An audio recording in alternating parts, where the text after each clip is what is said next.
I will open the joint meeting of the Master Plan Advisory Committee and the Planning Committee for February 3rd, 2022. And this meeting is being recorded. It's a hybrid meeting, so some of the members will be online, and when we do the roll call, we'll identify those. Is anybody recording the meeting? Okay, we are recording it, of course, and it's available in a couple days after this meeting on our planning, through the planning board, through the town website and the planning board. So with that, I'll ask Jessica to do a roll call. Okay, roll call. Marcus Phelps. Here. David Spina. Here. Doug Moglen. Here. Randy Brown. Here. David DeDelore. Here. Bert Hansen. Dave McWilliams. Norm Cheever. Here. Patrick Jubb. Here. Alita De Maria. Here. Amber Bach. Scott Lehman. Here. Dory Boyd. Here. Roz Terry. Jessica Whitmore Parker, I'm here. David Masai. Here. Marissa Cook Obregon. Here. Michael Doherty. Lucas Karen. Here. And Maria Michael. Here. Okay, with that roll call, we do have a quorum of the Master Plan Advisory Committee. We do not have a quorum of the Planning Board, just Mr. Spina and myself. And if all those online would please mute their computers, that would be helpful. All righty. Next item on the agenda is public comment and dialogue. Is there anyone here present that'd like to say anything? No? Anybody online? Please raise your hand.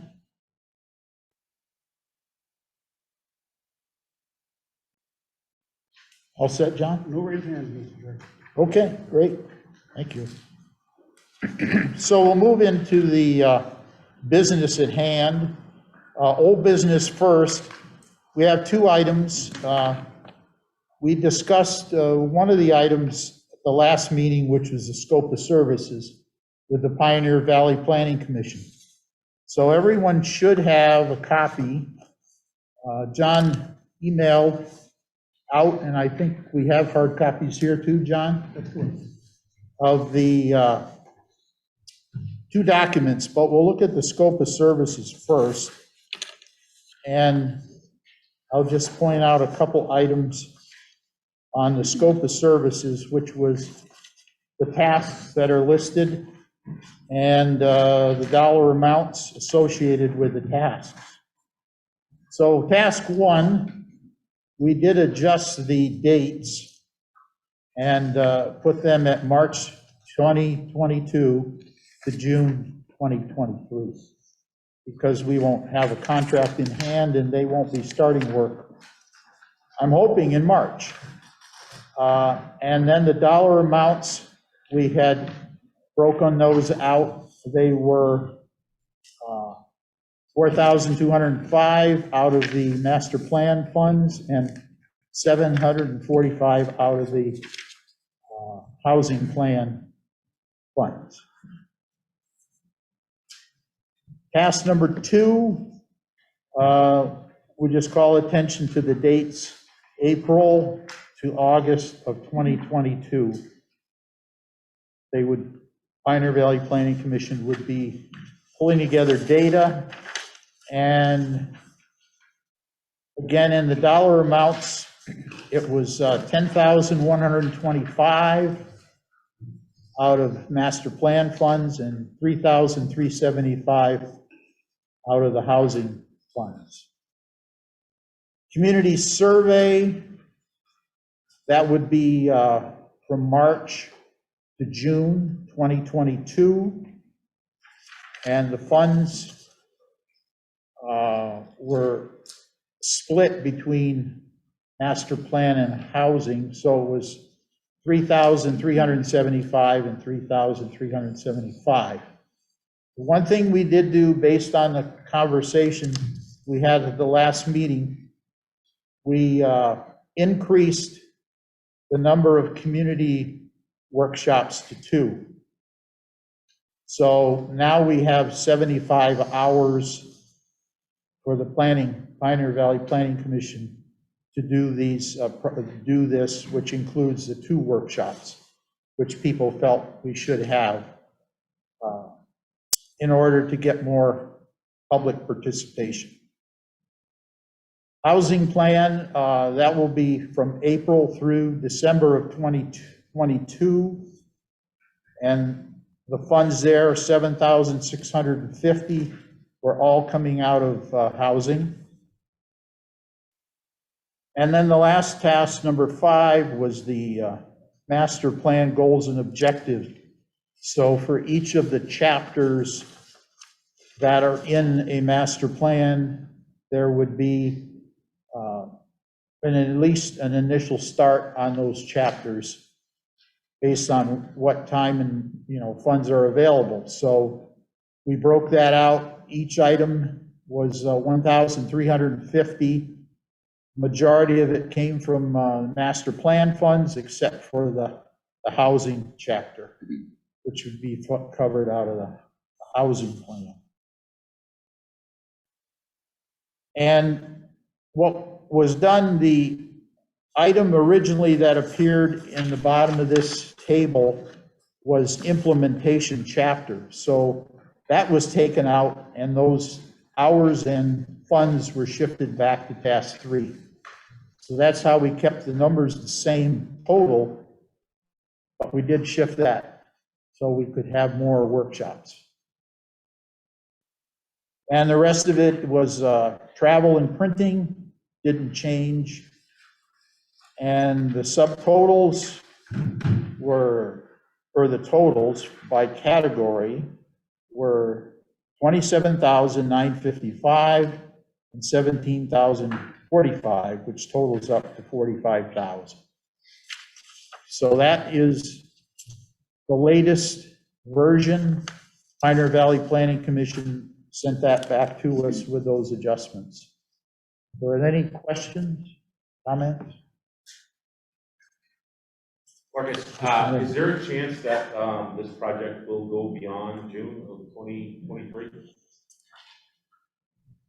It could possibly, and we could amend the contract to do that if we need to.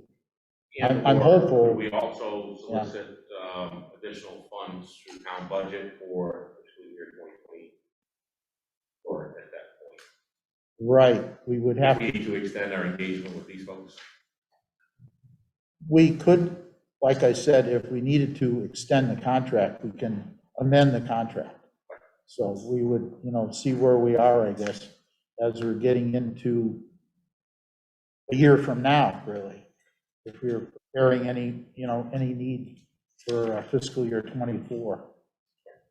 Thank you. Yeah. So the other item that is to look at, and it's the first time you've seen it, is the actual agreement between the town and the Pioneer Valley Planning Commission. As Mr. Lehman noted, it's through June 15th of 2023, and it contains all the whereases and the what-fors. I guess it's, pretty standard material. One area that we did add some things in from the original proposal from Pioneer Valley Planning Commission was item under 10. We wanted to make sure we got maps.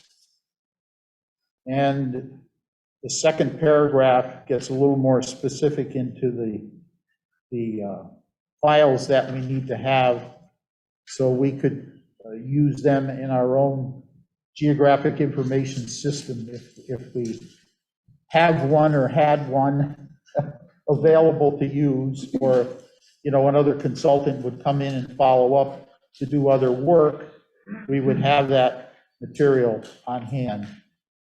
So that was, I guess, the only text change I think was in that area. John, do you recall any other things? No, for the agreement, that was the most substantial change. Otherwise, it came down to just a few nuts and bolts for dates and timelines. So Ken Camilla from Pioneer Valley Planning Commission is presenting this to his group over there, powers that be, the contracting folks, and probably the executive committee as they have to, sign off on whatever we are trying to accomplish. So any comments on the agreement?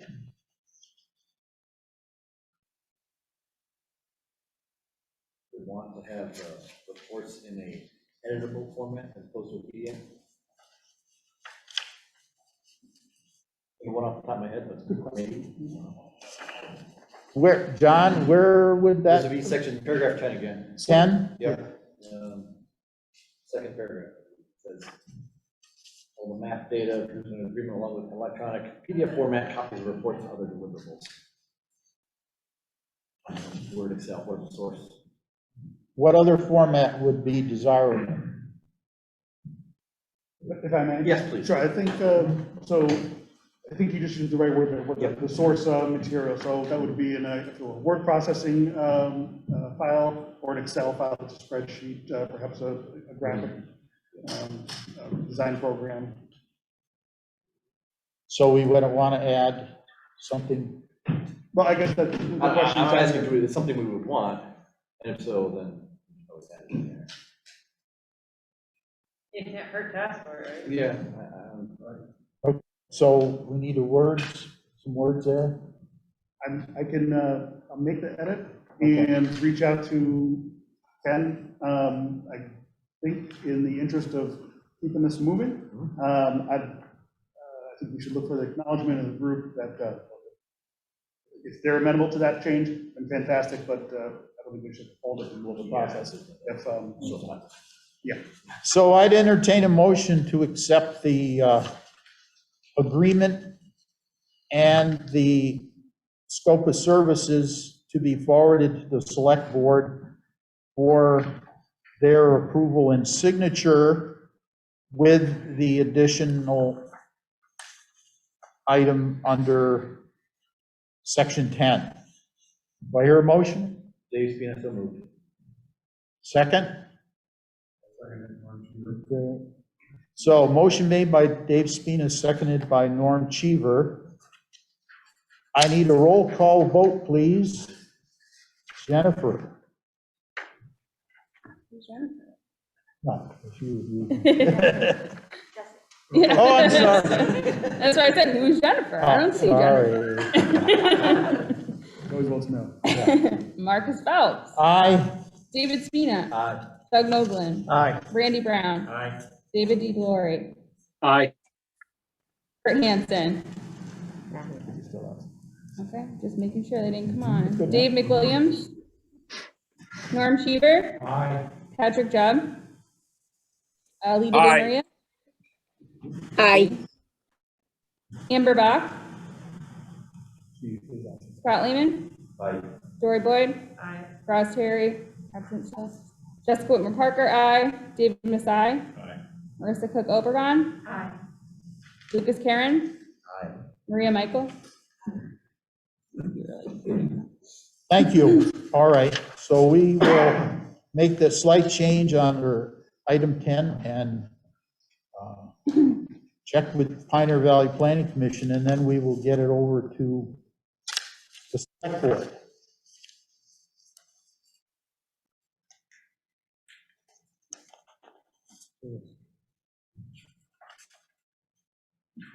Okay, new business. Under item A, we have Imagine Southwick 2040, and Corey Rowland is willing to present something this evening as a possible project that could be undertaken by some of the committee members. Yeah, if you give me just one moment, I'll get that rolling. So we'll have some slides. And I don't know if you would want to use a microphone. Might be. If it's a green light, it's on. There's a stand if you don't want to hold it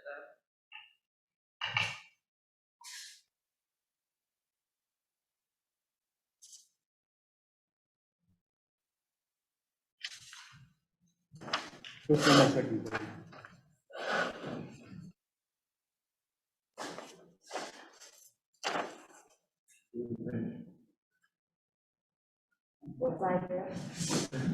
Are those stands for those microphones? I don't know. Good question. Look at that. Thank you. Whoops. I don't think it's the stands for those mics. Okay.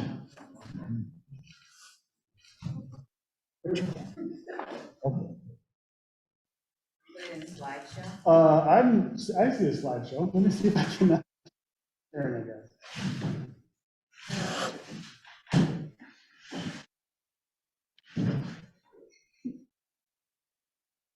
Harder than me. How about that? All right.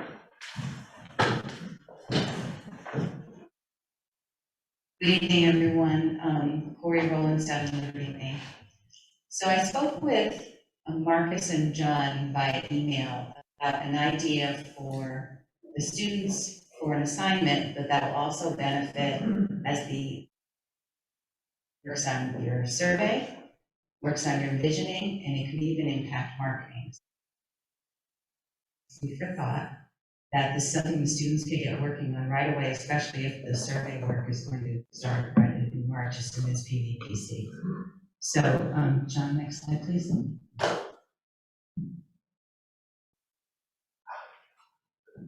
So one of the things that makes it difficult for the average person to think about is 20 years out.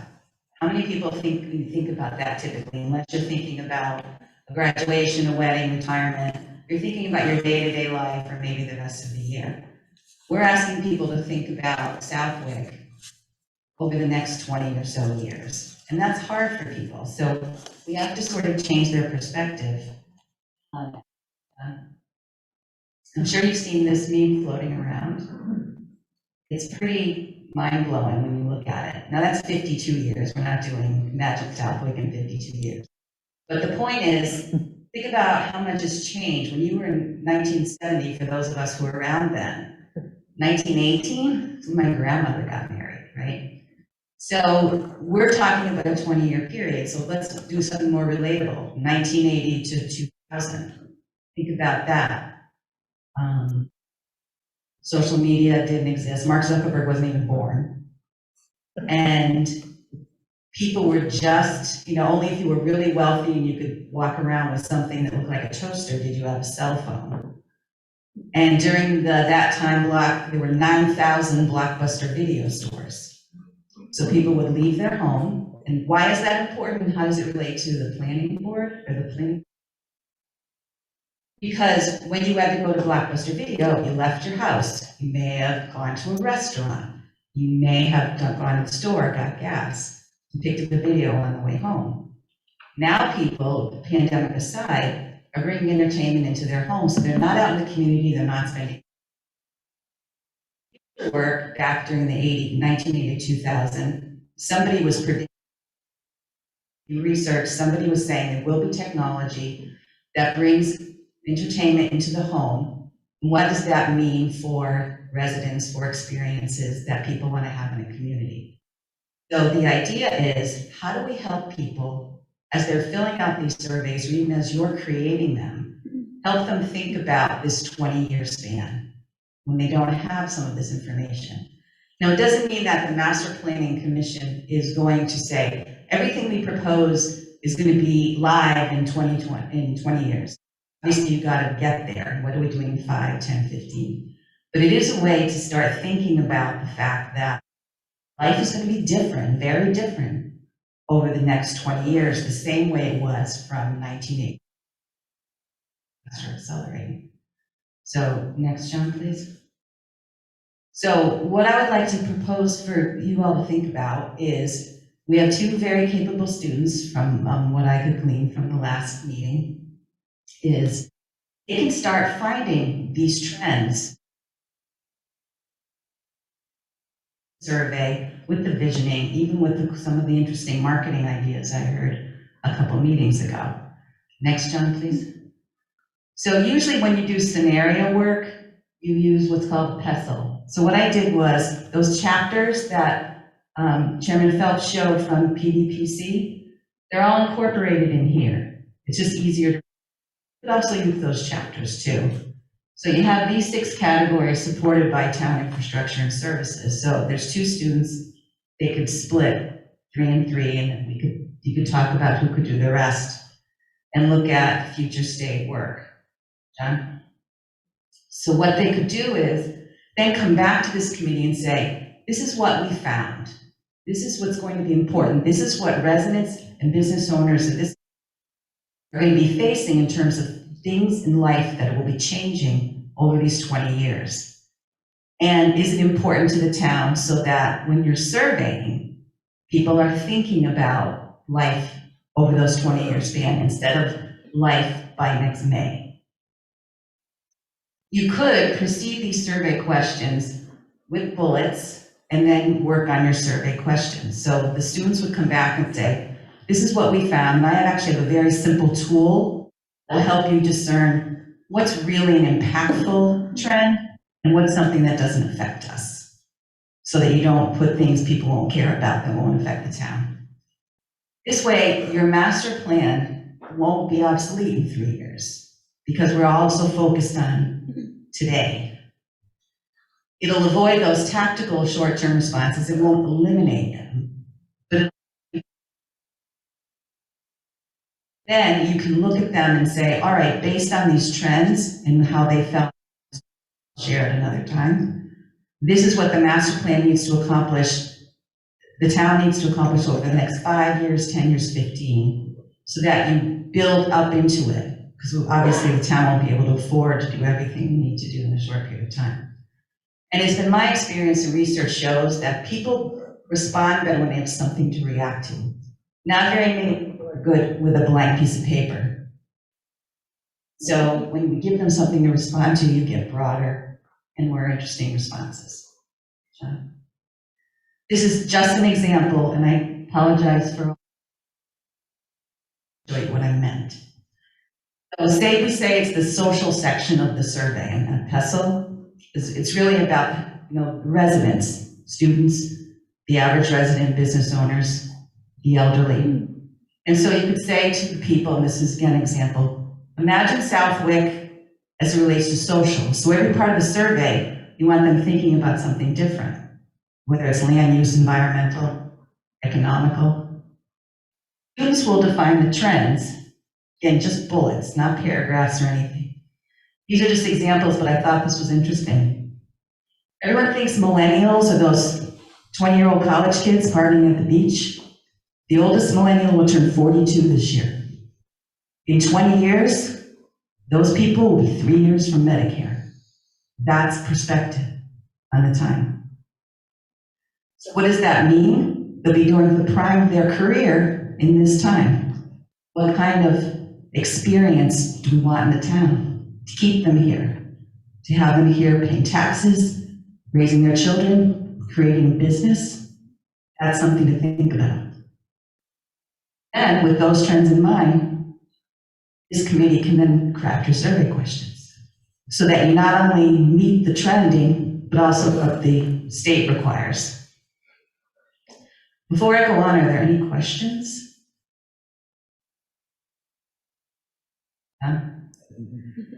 The same type of training can be used in the visioning center session, so that people, again, are thinking aspirational future state. But these are the trends that are happening. Some will be good for us as a town, some won't be. Right? Environmental, droughts are not good for farms. Farms. And you could also incorporate some of the marketing. It's a way to get attention, right? Not just a survey, but we're thinking big here. I heard some really good ideas before. writing, so you can figure that one out. So if this is something you think would be good for the students, I'm sorry, I'm having trouble breathing through the mask. I would recommend they get a point person from the committee to work with them and guide them. I can help with the kickoff to a little bit of detail and also take you through that very simple tool. Or what do we need to take action on? We as a town, I'm not part of the committee. What things, it's called pop-up, right? What are the things we need to plan? Where do we need to take action? What can we park? It's not important. Or what can we adapt, right? It's a trend, but we'll just roll with it. And we focus on the two at the top. So anyway, that was just something I wanted to suggest as a way to get the students working and to have an output from them that will help your survey, your visioning center, and maybe your marketing too. Any questions?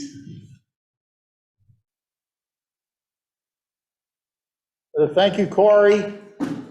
Excellent. I particularly like the slide with the pestle across and the different categories within the master plan, how they fit underneath that. I think that is very useful. One slide I didn't show, but it's in the deck I gave to John, so I'm sure he'll share with everybody, is I took that, the very first one, the pestle is what's common to use in scenario planning.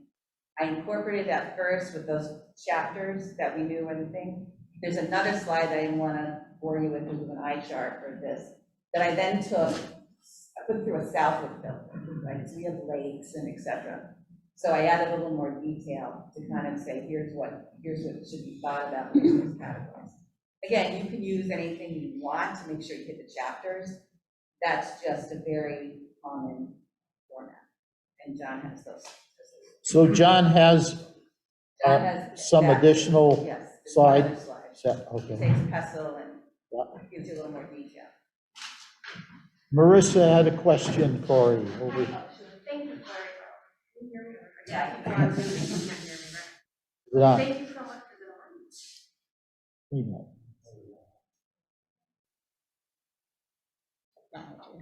the It's on now. Got it. Okay, thank you so much for the presentation.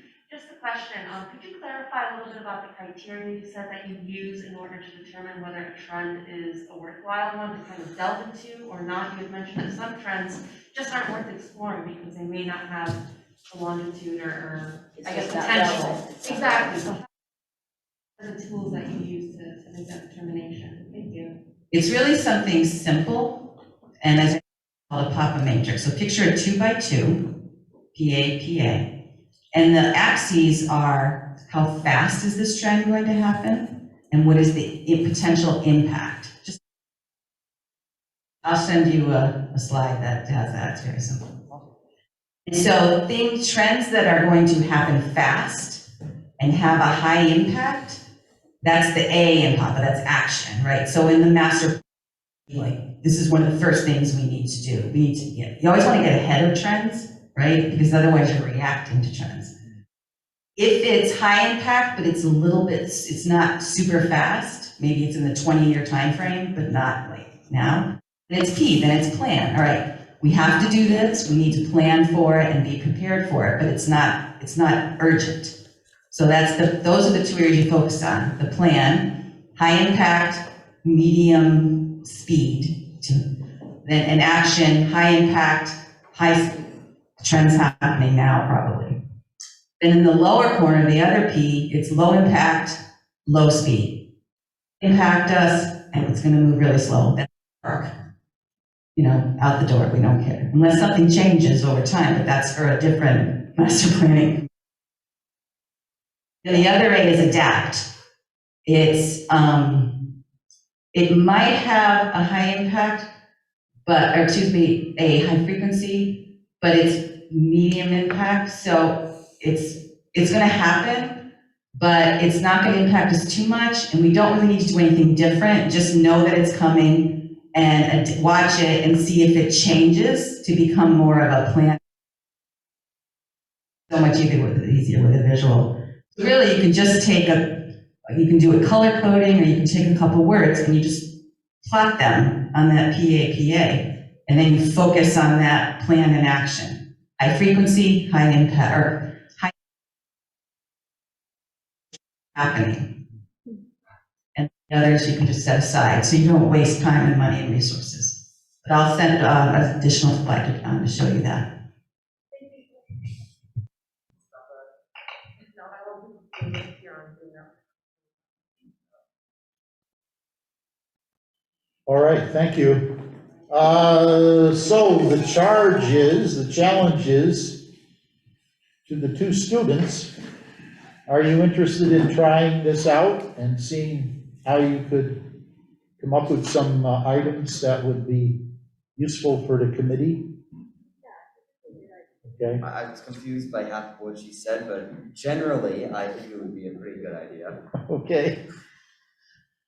Next question, someone on the committee, is there a futurist in our midst? I'd be willing to tackle that with them. Excellent, Dory, boy. So we'll note that in the minutes. And maybe you three could contact Corey and set up a session somewhere, either a Zoom or however you would like to do it. And I think that would be.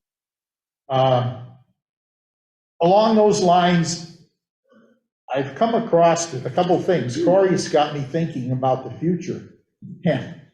And actually, there was something on the PBS broadcasting. It's a series. It's called New Industrial Revolution, and it's a Future of Work series. You can watch it when it's on the channel on PBS, but if you want to watch the episodes over YouTube or whatever, you have to be a subscriber to PBS. So that would be the WGBY in this area. And I haven't figured out how to sneak in, but anyway. There are some clips from each of the episodes, and they're usually 3 to 4 minutes, so they're like teasers as to what's going on in the future of work. How is work going to be different than it has been in the past 10, 20 years? So we all see that already. I mean, can't tell you more about how people are working from home, and they don't have to go to an office and those kinds of things.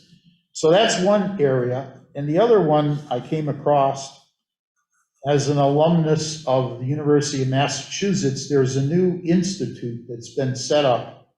It's called the Energy Transition Institute. They have a website, energytransition.org.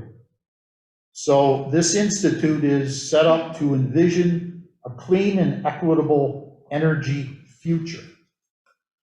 And on February 28th at 4 p.m., they're having a webinar, which you have to register for. And I did already do that, but it may be of interest particular to the two students and Corey as part of the future related to energy and how we're going to stay warm, how we're going to move around, that kind of thing. I'm sure it's going to be fascinating. I mean, the Northeast has always been challenged with energy issues, and there's people working on trying to, become more sustainable and not have to import oil and gas and those kinds of things. So anyway, that would be something that, wow, John, awesome. I wanted to know more.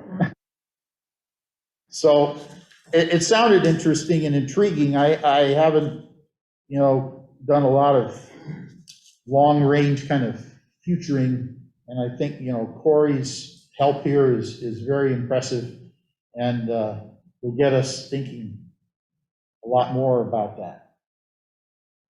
So, any other comments? You put something in my head, working from home, so this would help you kind of see how 1 + 1 = 3, and trend, and what does it mean?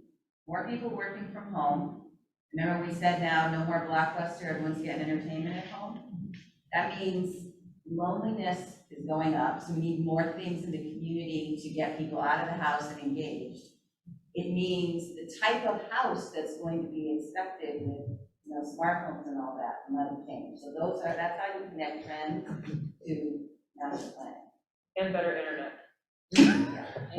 Communication is going to be Who knows, critical, maybe holograms by the time. because people will be at home a lot more. Whatever. Yes, so lots of interesting things happening. So we have our folks, and we'll move along with that, I guess. Thank you.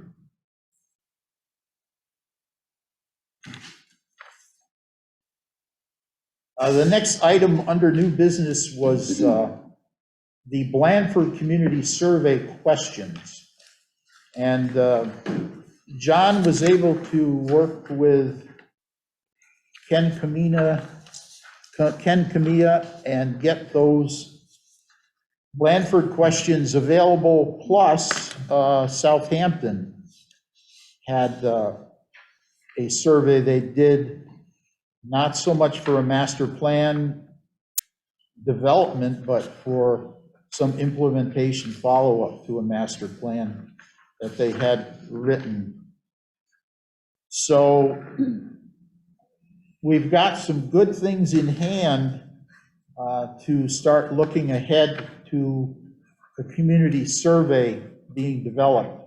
I see that as a big part of what we'll be doing in March with the Pioneer Valley Planning Commission. And I listed some things here that I sort of saw happening as far as the dates and so forth.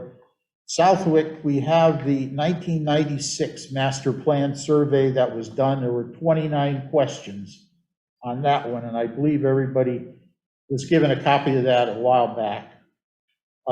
The open space and recreation plan did a survey in 2019. It only had 10 questions, but then it listed a whole bunch of properties in the town and asked people to respond and say how much they use them and so forth and so on. Then we have the Blanford Master Plan Survey 2021 with 28 questions.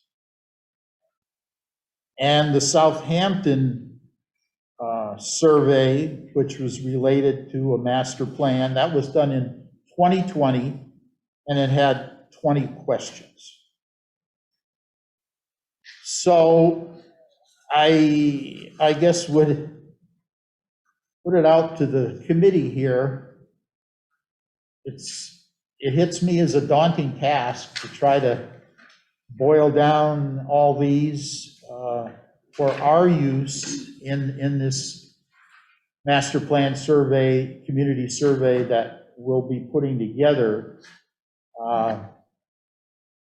I'm sure there's a way for people to identify the questions they would like to have and input that. John Goddard, can you help, or anybody else that puts together information?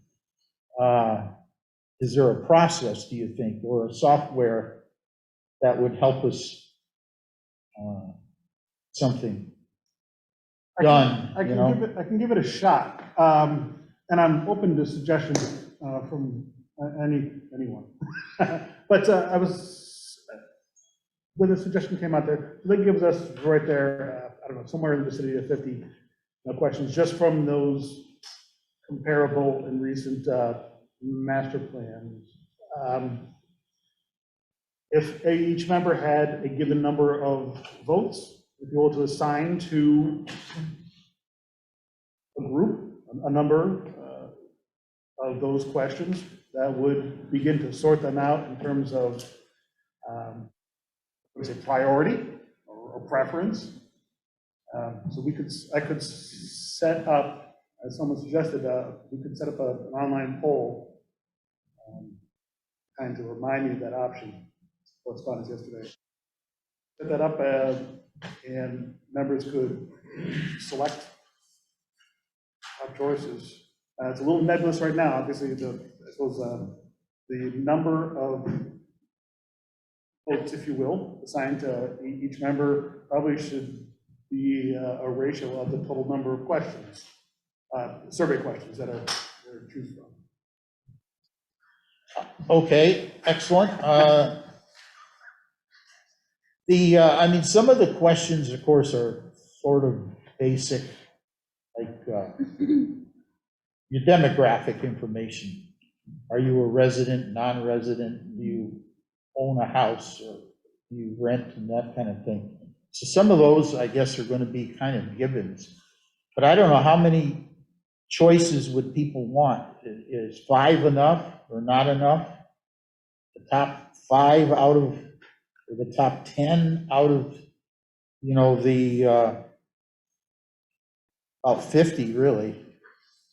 50, no more than that, 60, maybe 70. When you take By the time we, 29 plus 28 plus 20. Yeah, so, Are we gonna organize our questions by Corey's Fiscal guide though? Like, what if there's about 18 of us, if we just split into groups of 3 and like, by randomness, or our skill set, or whatever, these 3 work on P, these 3 work on E, you 3 work on S, and like, break it down that way, and then we can present it to the group.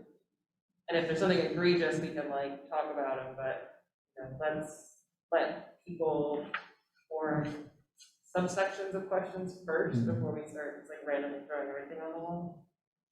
yeah, I mean, the other thing is, Pioneer Valley Planning Commission is going to have a responsibility to develop the community survey. So I guess I don't want to get too far ahead of them, but yet I think just initially screening some of this would be helpful.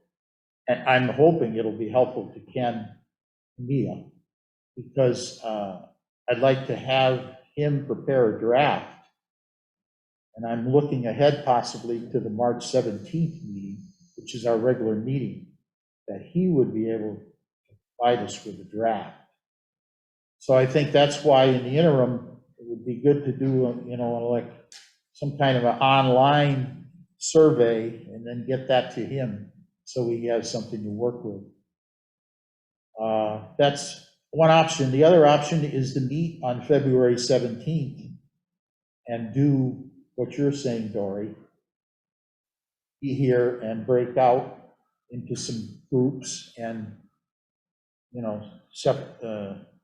talk over some of these things. Any comments? Help? I like the idea of the small groups, because even though, you know, right, we got 70 questions, potential sample questions, I think we get a small group together and start talking about those questions, we're more likely to come up with some other questions not on this list that is something that we want to know, that would help us, help guide us. Necessarily must want to put together a survey, which is just an amalgamation of a bunch, a subset of questions from here. I think we come up with our own things. That would be beneficial as well. And I'm just wondering if Ken Camilla would facilitate that process, that we would break out into groups at the meeting in March on the 17th. So we can have a community survey in hand in April, just, you know, to actually do it between April and May. They allow usually, I think, around a month to have people respond.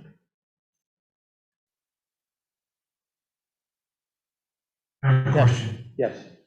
I forgot the question. Give me a minute, bring it back.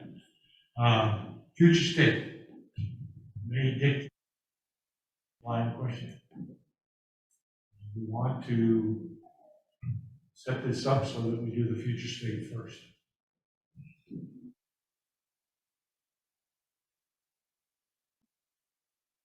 Question.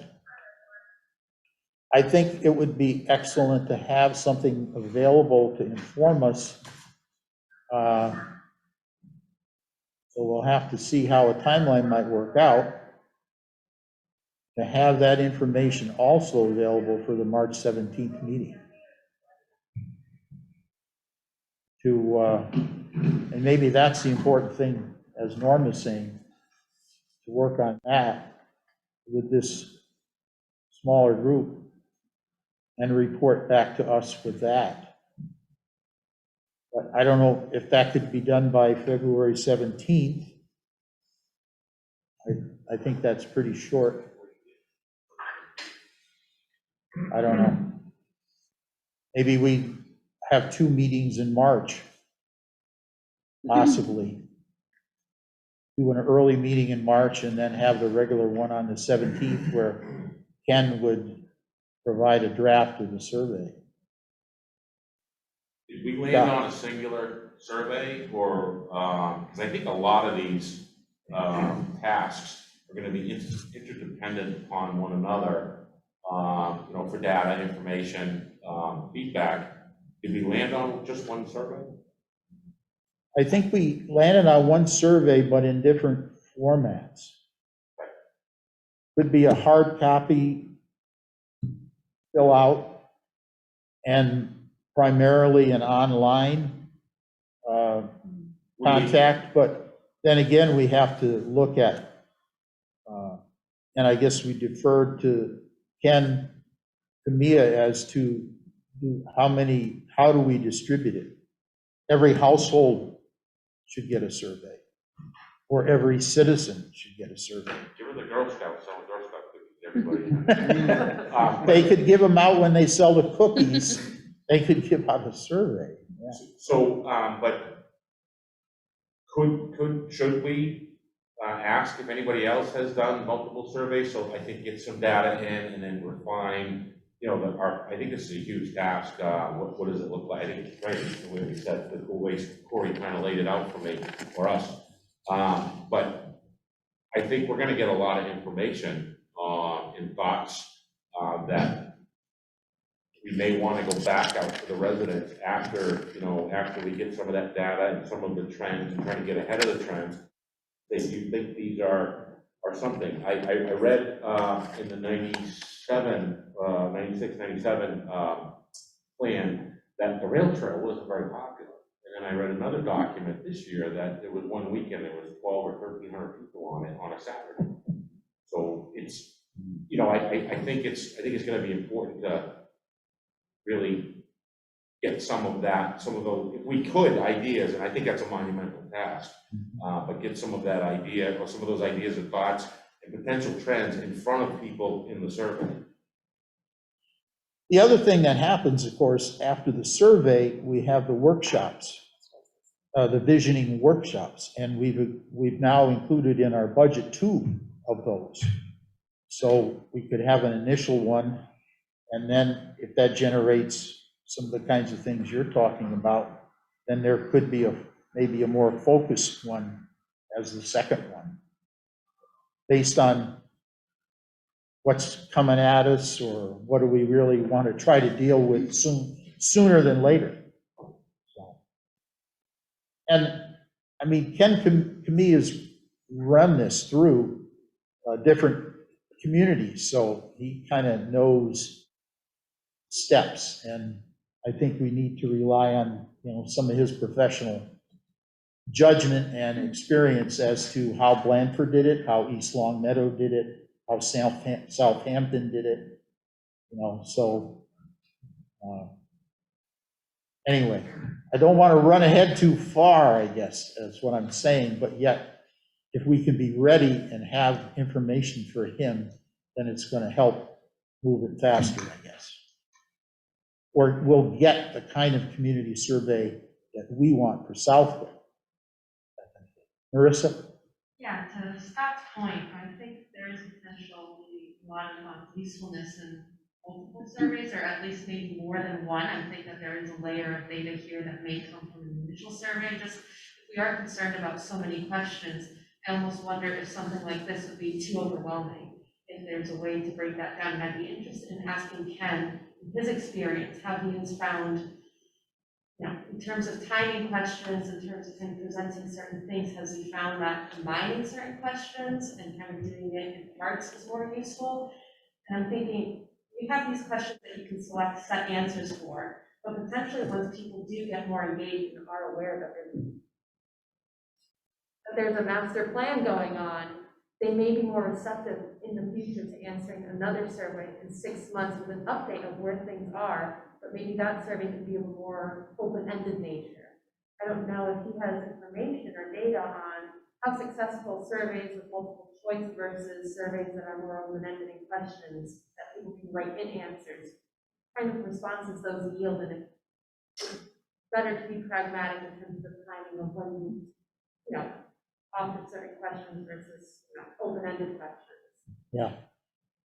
I know PVPC did say, when we asked them about multiple surveys, that there was a town that they did it with, that they did 2 surveys, and they had not a good response with doing the 2 surveys. And I think that's why they were stressing, like they said, the workshops afterwards. But I think, when we have Ken at our meeting, certainly let's, ask them why it didn't work, or, Exactly. what was, why, find out exactly why that didn't work for them. Maybe it would work for us, or something along those lines. Or now that we have 2 workshops, do we do a workshop, a survey, a workshop, instead of survey, workshop? Yeah, exactly. Like, what degree of engagement do we need to do apart from the surveys to actually get people clued into why the surveys are important, Okay. Let's see. I knew this would be a challenging subject to talk about, and how do we stage it? Would we try initially using the questions from the ones that we have as examples, and at least expressing a priority as to ones to use? And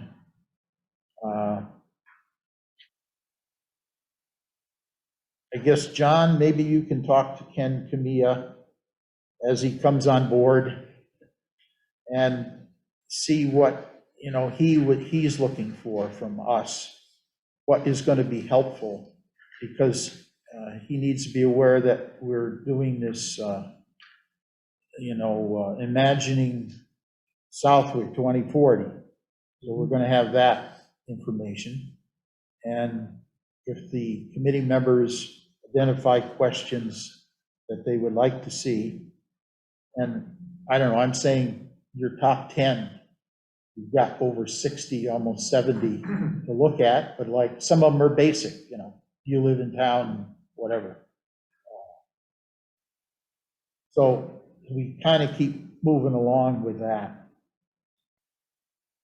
And then we'll ask Ken how much more interaction he wants with the committee. If he feels we need to interact with him in early March, and then be able to have, a complete survey ready to go by the meeting on the 17th of March.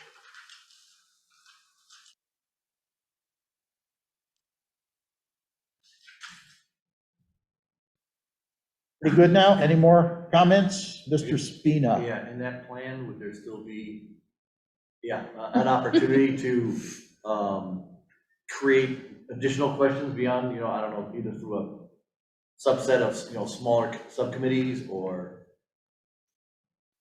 and I also think Norm made a good point about the information that's going to be coming out of the students, and Dory kind of feeds a lot of those questions as well, I think. Be nice to somehow tie it together. Yeah, I would say if we could have a meeting in early March, that we would try to pull things together then. John Goddard could report on what we've gotten out of the top 10 kind of stuff. And then have the futuring material done. And then we'll have that to work with. And if we need to break into some smaller subsets just during the meeting, we would try that out. So, yeah. Do you want them to just come up with their top 10 out of those questions? Or if someone thinks like this is a great question, it's not on any of these, it's relevant, do you want them to include that in like their top 10 even if it's not already something we Yes, have? yeah, I think Okay. that would be reasonable. You know, people are online looking at Right. things, I would assume, and there may be something that really, you know, you say, this would be useful in Southwick, for Southwick to ask a question. I mean, we have some unique resources. We have lakes, big lakes. It's a big part of Southwick. And we're still doing a lot of farming and agricultural activities. So, you know, Southwick is special, shall we say. Okay. We okay to move along? Thank you. Call on John Goddard to talk a little bit about the fiscal year 2023 budget request. John and I got together, we looked at some information we had available from East Long Meadow and kind of backed into the planning process to see what we have left to do after we finish with the $45,000 that we've identified in the scope of services to this point.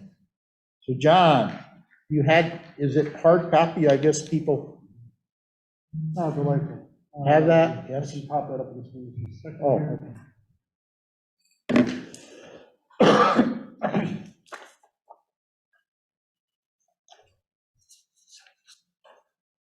Okay.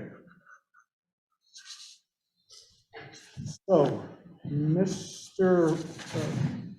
Selectman Moglen mentioned at the last meeting the importance, thank you very much. Moglen mentioned the importance of recognizing the next step in driving me through the budgeting process.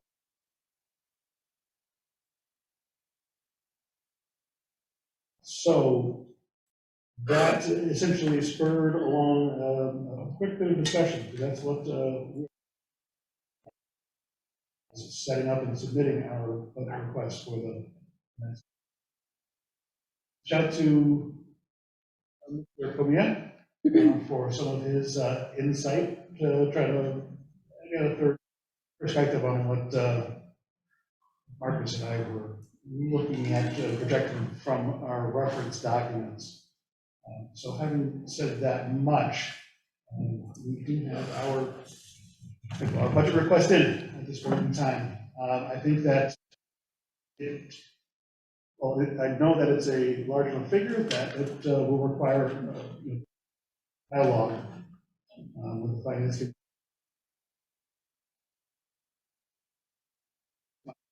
The offset, if we are awarded the grant funds. We did recently apply for a district local technical assistance grant. We will see, that's Mr. PVPC as well. We'll see where that shakes out. We have another opportunity in March to submit, as I've been recording. So the big picture, let me take a half step back. It'll be important for this support. I'm a believer in the product and process of Pioneer Valley Planning Commission.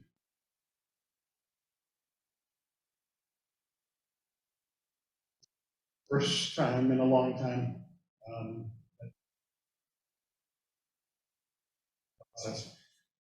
So I think it'll be important for us to show for that level of support that process. So having said that much, we did provide the draft budget that was shared and is up on Zoom right now I showed that to Mr. Camilla. Start looking at what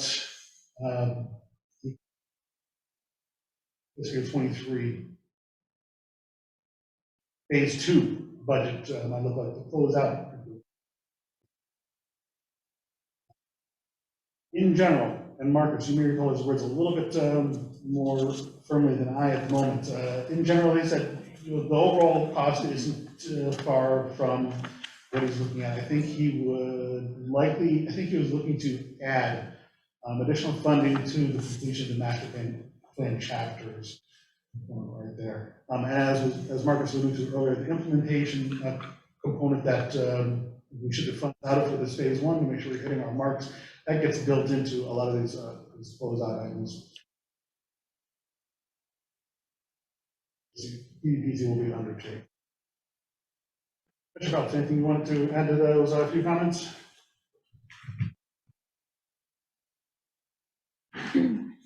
Not a whole lot, John. There are, I would say, the first 4 items are really critical to wrapping up and completing the master plan. Beyond that, the review of the bylaws and regulations, that's possibly a project that we could get separate funding for.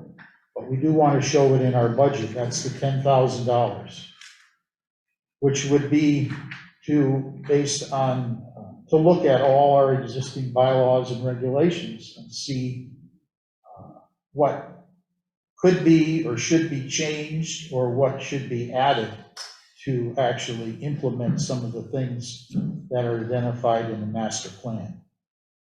So that's one item. The direct costs, that would stay as it is. That's basically travel and printing kinds of things.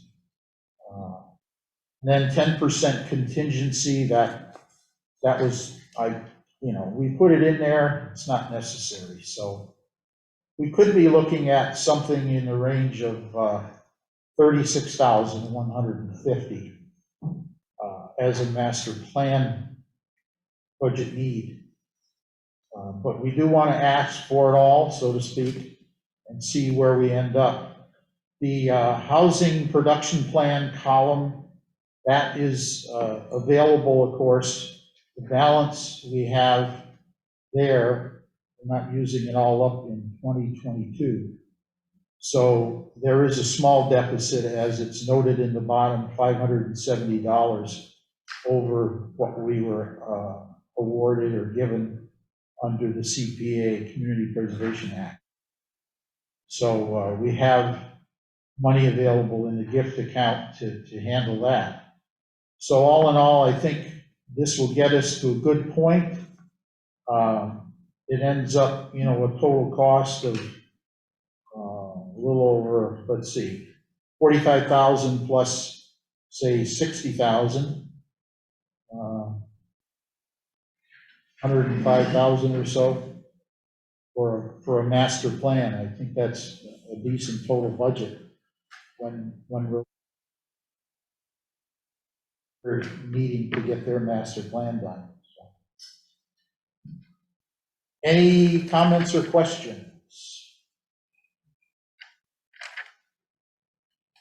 I think the review of the bylaws and regulations, that's it's clearly, we're gonna have a master plan ideally here in a couple of years, and then the teeth of that is gonna be implemented through the bylaws, and that's what the things that are actually gonna actively guide the town. So that's a critical component.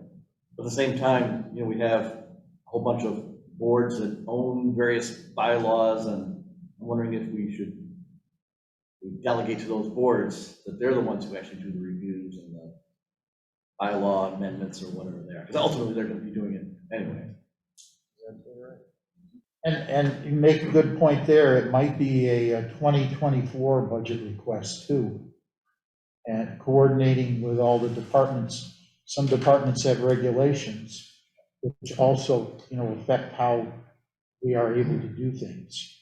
And, based on the knowledge we have coming out of the master planning process, what would get changed? I know DPW has regulations, possibly conservation. And then, of course, bylaws are heavily to planning board kinds of things. Zoning and that kind of zoning bylaws. So you're saying take out the 10,000 at this point? I think that's what I'm suggesting, yeah. Yeah, well, that's good, yeah. Because it has to be presented to the finance committee some people will be at those hearings. And the planning board, of course, is carrying the water, so to speak. Mr. Goddard, I'm sure, will be involved in giving handouts, providing handouts, and speaking about what is being accomplished and what we hope to accomplish. So.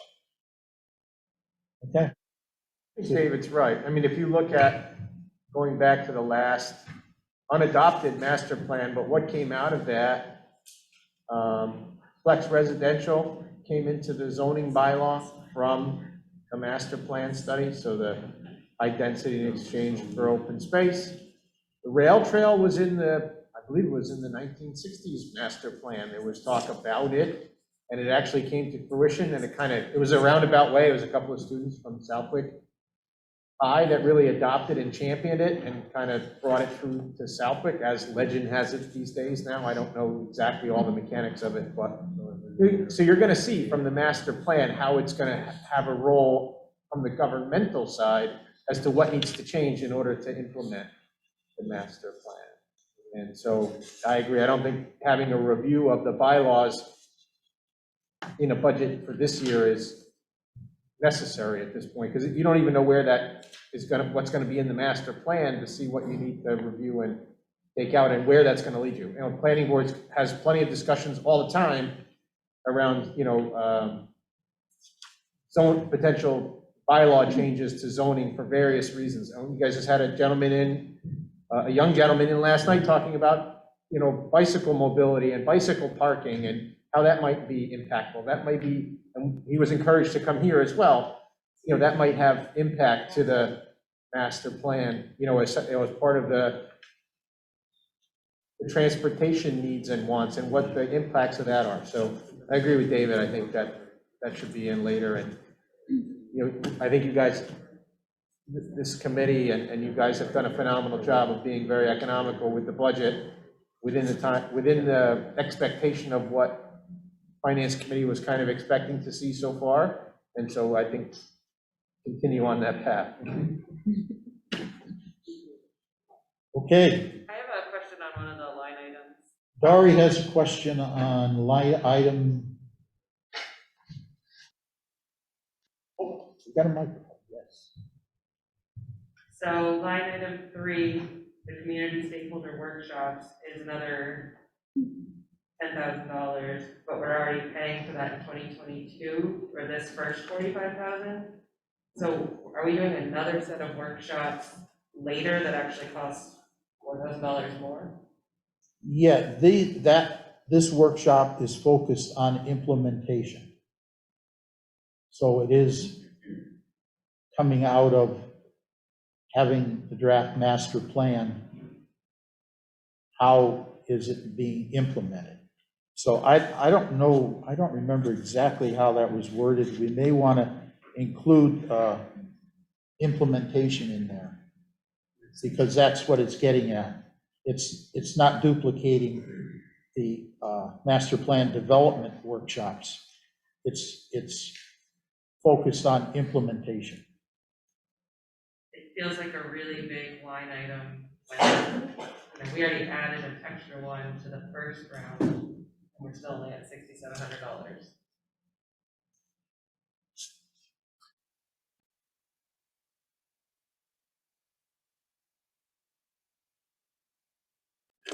Let me see if I find it.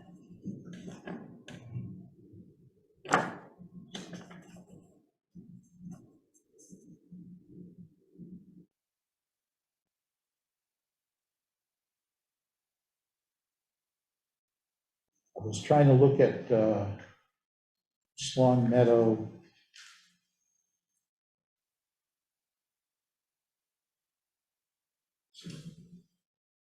There it is.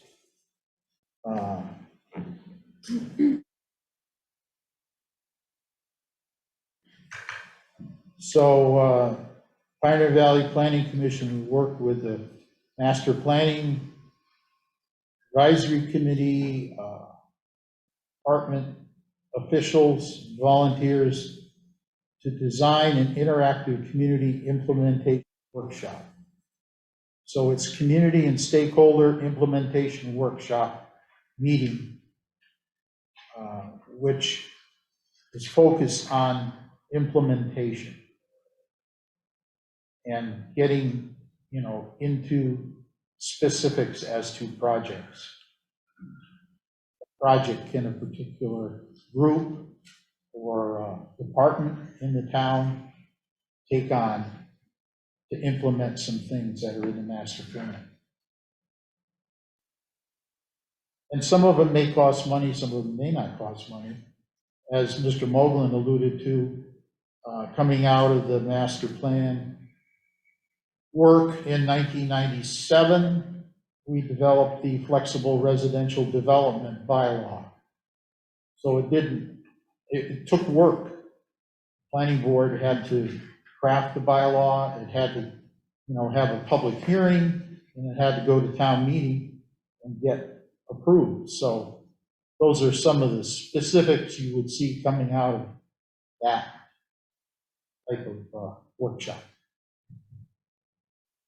Just to clarify, when you say implementation, reviewing with the stakeholders, town departments, would there be, or would there have been, I guess, any overlap with the review of the bylaws and regulations that we took out by doing some of this implementation? It sounds like, obviously, there wouldn't be a full-scale review, because it doesn't make sense at this time, like Mr. Oakland said, but it does sound like dialoguing, having that implementation, that there would be some review inevitably. Is that true?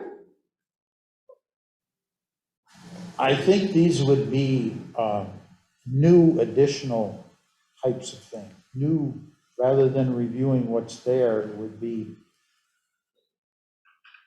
new activities, new projects that need to be carried out. There have to be. These batteries might be tired. Tired? Hold it a night, okay.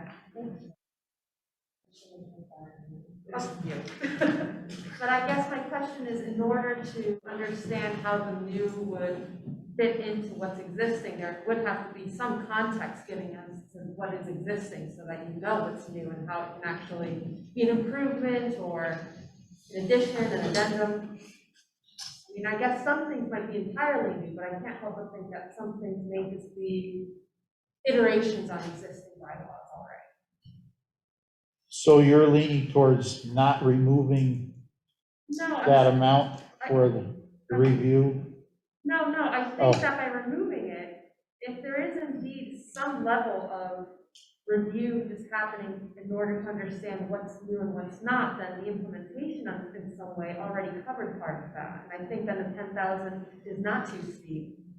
Lori, I think, have been questioning if that seems like a big chunk, but it seems like there's a lot that happens at the implementation stage that inevitably would have maybe happened as well to some degree by reviewing bylaws. Does that make sense? I don't think they're completely separate or exclusive of each other. Therefore, I think if we're going to eliminate the 10,000 for the review, it's well worth keeping all 10,000 for, in my opinion, with the implementation. I think there's some overlap that would happen there. And then further on in 2024, if the number suggested or beyond, then I think that would be wise to ask whatever amount we may need for a proper and holistic review of the bylaws at that stage. I don't think we're missing out on anything by committing to the full 10,000 for the implementation. And I think if we add some text to describing that item, community stakeholder workshops, it's going to be helpful Exactly. to realize that it's at the end of the planning process. We have the product now. We need to not just put it on the shelf, we need to implement it. Right. I think adding some verbiage would be helpful. I didn't exactly know what that meant. You said implementation and then it kind of clicked, so.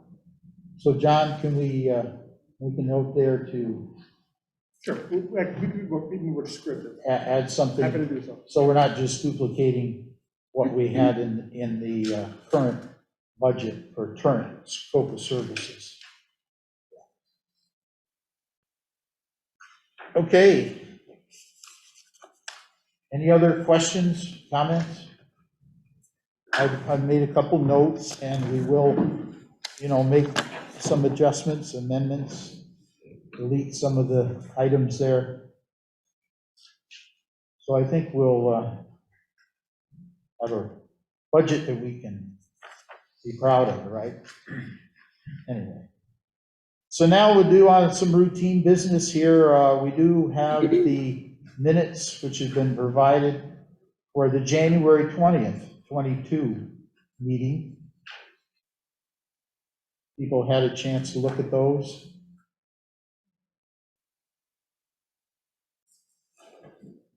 There was no quorum at this meeting for the planning board, so these minutes can be voted on by the advisory committee, I believe, and signed by the advisory committee members.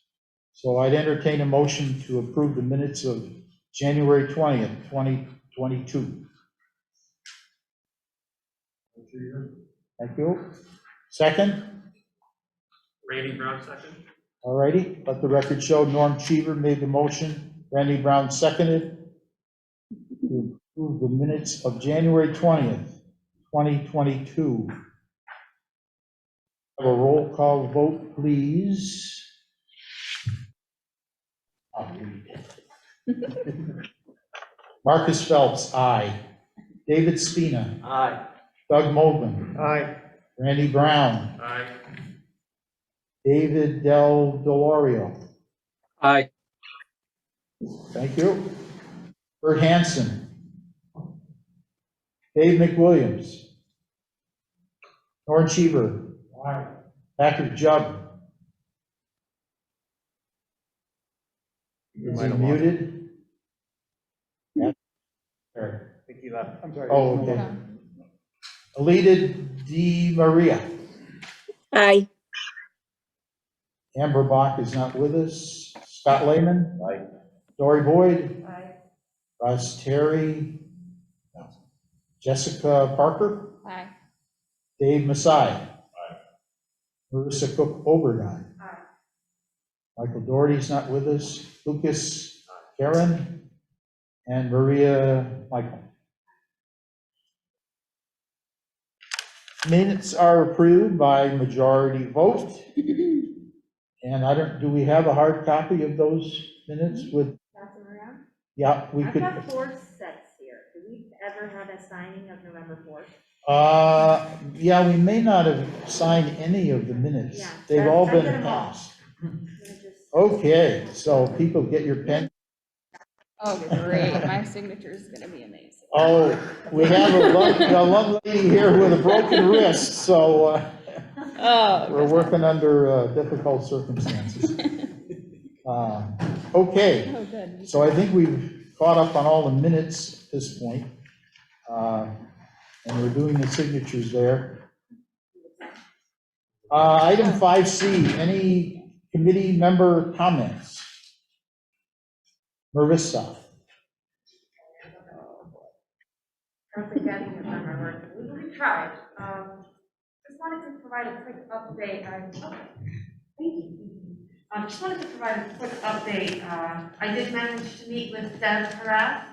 Actually met today. It was a really lovely, productive meeting, and it was just kind of comprehensive overview of marketing and potential outreach avenues that we can do. And obviously, it's going to evolve as time goes on, and as we get closer to developing a survey, how we start to inform people about that, get them engaged, get them excited, get them to fill it out, actually. But for right now, in terms of just apprising people of the fact that there is a master plan committee, what is a master plan committee? We discussed the possibility of starting a Facebook page. Slots, and if so, then speak with Mr. Middleton and kind of review the social media policy and see what could be done, what would be possible. But we thought that it might be an engaging way to just produce kind of shortened, not sound bites, I guess, just updates in the social media format on a regular basis, in a real-time basis, so that people can stay engaged that way, because we felt that it's one thing to have minutes, it's one thing to have the recordings and be able to watch that on Zoom. Obviously, a lot of people don't have time or don't even understand what is going on, whereas Facebook page, you know, the way that Facebook works, you would provide shorter updates, be able to draw people in. Obviously, that's the power of social media, and get them to at least understand what's going on. So may I ask, you know, what thoughts are, if that's something that we can proceed on researching? No, yes? Or do we put that on the agenda for future? I don't know, but. We do have, of course, the town webpage, and there's a master planning committee sub-page to that. I'm just wondering if we could keep drawing people to that versus having a Facebook page.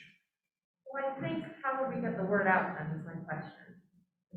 That those resources are available, that those links are on the website. I think it'd be a good topic to have on the agenda for the future. I don't know all the administrative requirements for the town having a Facebook page. Maybe Mr. Moglen has some insight as a select person. There's a protocol for it. Okay. There's a protocol. So we probably, if we put this on an agenda item for the future, we should have that protocol reviewed, or that, you know, see how it can impact either what we can put on there or however we would respond to people commenting on Facebook, you know, on whatever we post. So Maybe the possibility of turning off comments and merely using the platform aspect of it. Just let people know that there's been a meeting, direct them to the website so that they can see all of this documentation. I just think that there needs to be a way for people to, an accessible manner. any other Yeah, comments? I think, you know, raising awareness is critical here, out of the gate, and even if we had some type of Facebook page that pointed people back to the minutes and whatnot, then, you know, potentially like that, as a way to grab people's attention, maybe a slide for Corey's presentation. I mean, that would, you know, then it's strictly objective. It's not my opinion, it's not any one person's opinion, it's just saying, hey, here's some information, and then hopefully get them to dig into the town's website, read some minutes, or watch this meeting. I like the idea of one-way communication. I don't think we want to open that web of comments. Right. Yeah, I mean, you can definitely post links to all of everything on that Southwood Community Facebook page. That'll get the word out, certainly. You know, in fact, that your routine is done by a bunch of folks right now, so it's the same thing, basically. Question, do we have the ability to track how many times people go into our different websites? We get the data to how many people visited our page? Yes, Jim Middleton has access to all the analytical data for the town website. Would you like that data going forward? Absolutely, I can get that for us. That would be interesting to see if we're getting, and if anything changes over time, if we do press releases and so forth. I know the print media is a challenging area right now. I mean, there are things that get printed in the Westfield News and the Penny Saver. Probably more people see the Penny Saver. There was a brief article in there about us cooperating or utilizing the Pioneer Valley Planning Commission to do master plan. So anyway, that's good. I appreciate you contacting Deb. And one thing, looking out a little ways, I'm thinking at the annual town meeting, we should have a table where we would have some people sitting, maybe 2 or 3, to represent the Planning Advisory Committee, talk about the master plan. Marissa could coordinate who wants to sit at the table. This is for the annual town meeting. Usually there's handouts available for some of the activities or things that are going to be discussed during the town meeting. This would just be an informational table. Which we, depending on where we are in the community survey, early May, that with May, it still may be going on, so there could be hard copies of the survey available. And then maybe just an overview of the planning process and let people know what things are coming up. We'd still be coming into the time when we'd have these community workshops. So in order to improve turnout at those and so forth, we could just let people know about it. That was something I had written down here. I don't know if we're allowing it, but there is a hand raised. What is that? Fury has his hand raised. If you'd like that. Where is that? Sage Fury has his hand raised. Okay, whoever, Mr. Fury? Hi, Sage Fury, 91 Granville Road. How's everyone doing tonight? The survey. I think we should also somehow plan an event, an informative event, to get interest in it and to get the town really involved to filling it out. I mean, when I say event, I mean just one of our community events like the 250, which would have been the perfect time to do it, but obviously that's not going to happen. But something similar to it, where we bring a lot of the town in, a lot of family in, something that really will bring them in, and then we can explain exactly what it is, why we're doing it, to help inform, and maybe even have solid survey forms to give out then too.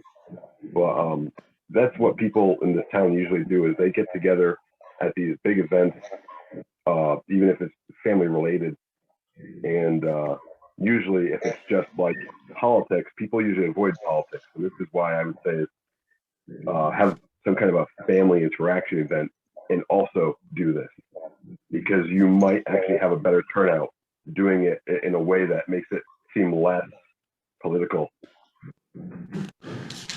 That's just my thought on it. I mean, I just know that a lot of people like to avoid politics, and this technically is political because it's part of the town and all this.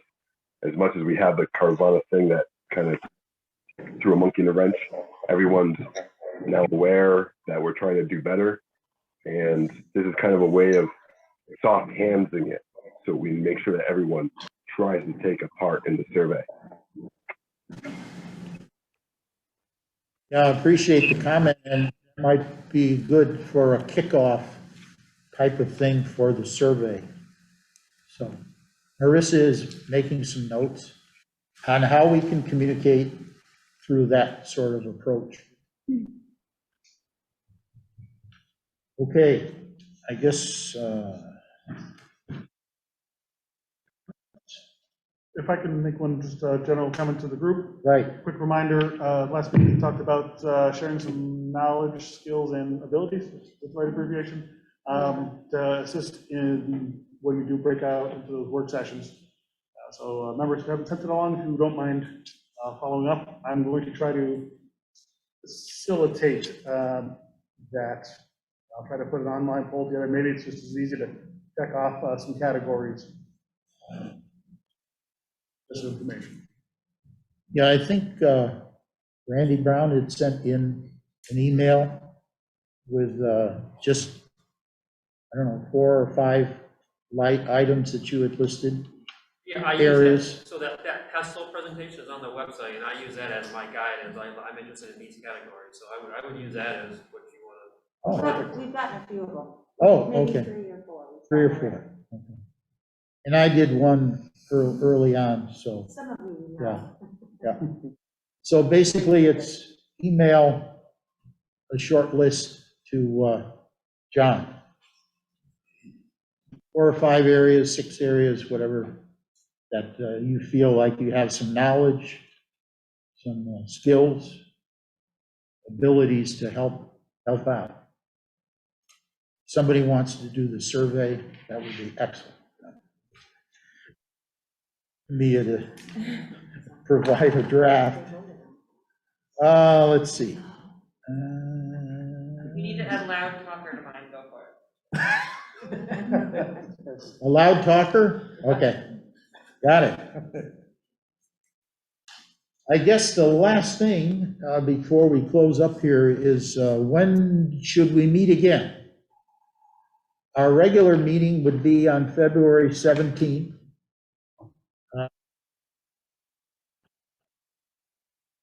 And then we would jump from there to March 17th. So do we want to do something on February 17th or wait until maybe we have some of this future information available and meet twice in March, do an early March? I think So I don't have a calendar. It's exactly the same. There's 28 days. in February, Okay, so- 30, so it would be the 3rd of March, March 3rd. Thank you, Darby. March 3rd, going once, going twice.